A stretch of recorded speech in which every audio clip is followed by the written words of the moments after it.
ID ஊழியர் கவின் கொலை வழக்கில் பெண்ணின் பெற்றோரின் பங்கு உள்ளதா மற்றும் பிற கோணங்கள் குறித்து விசாரிக்க தேசிய ஆதி திராவிடர் ஆணையம் உத்தரவிட்டுள்ளது. இது தொடர்பாக கூடுதல் விவரங்களை செய்தியாளர் சரவணன் வழங்க கேட்கலாம். சரவணன், விவரங்கள். வணக்கம் பிரகாஷ். தூத்துக்குடி மாவட்டம் ஆறுமுகமங்கலத்தை சேர்ந்த 27 வயதான கவின் செல்வகணேஷ் என்ற வாலிபர் கடந்த மாதம் ஜூலை 27ஆம் தேதி கவின் அந்த நெல்லை மாவட்டம் பாளையங்கோட்டை அருகே இருக்கக்கூடிய கேடிஸ் நகரில் வைத்து படுகொலை செய்யப்பட்டிருந்தார். அது மட்டும் இல்லாமல் சுர்ஜித் என்ற வாலிபர் கவினை அறிவாளால் தரமாரியாக வெட்டி படுகொலை செய்தது மட்டுமல்லாமல் பட்ட பகலில் நடந்த இந்த கொடூர கொலை சம்பவம் மாநிலம் முழுவதும் ஒரு அதிர்ச்சியை ஏற்படுத்தியிருந்தது. முதற்கட்ட விசாரணையில் கவினின் மரணம் ஆணவ கொலைதான் என்று உறுதி செய்யப்பட்டிருந்தது.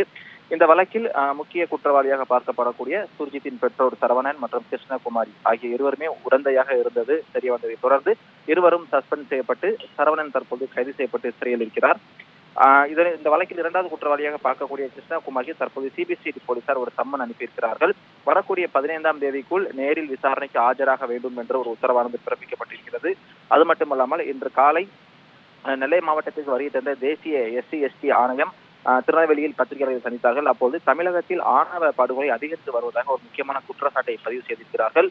அது மட்டும் இல்லாமல் தமிழக காவல்துறையினருக்கு ஒரு எச்சரிக்கையும் தேசிய SC/ST ஆணையம் விடுத்திருக்கிறது. நெல்லையில் நடைபெற்ற இந்த ஆணவ படுகொலையை கண்டித்தும் தற்போது இந்த வழக்கு விசாரணை அடுத்த கட்டத்திற்கு கொண்டு செல்வது குறித்தும் தேசிய SC/ST ஆணையத்தை சேர்ந்த உறுப்பினர்கள் ஒரு முக்கியமான ஆலோசனை ஈடுபட்டார்கள். நெல்லை மாவட்ட ஆட்சியர் தலைமையில் நடைபெற்ற இந்த ஆலோசனை கூட்டம் சுமார் 1 மணி நேரமாக நீடித்தது. தற்பொழுது இந்த ஆலோசனை கூட்டத்தை முடித்த பிறகு தூத்துக்குடி மாவட்டம் ஏரலில் இருக்கக்கூடிய கவினின் வீட்டிற்கு சென்று பெற்றோர்களை சந்தித்தும் அடுத்த கட்ட விசாரணையை தொடங்க இருக்கிறார்கள். மேலும் SC/ST ஆணையம் தமிழ்நாட்டில் அடிக்கடி இந்த கொலைகள் நடக்காமல் இருக்குமாறு போலீசுக்கு நடவடிக்கை எடுக்க வேண்டும் என்றும் ஆணையம் காவல்துறைக்கு எச்சரிக்கை விடுத்திருக்கிறது.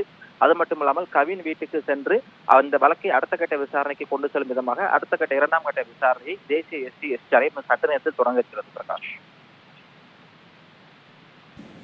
தற்போது விவரங்களை வழங்கியமைக்கு நன்றி சரவணன்.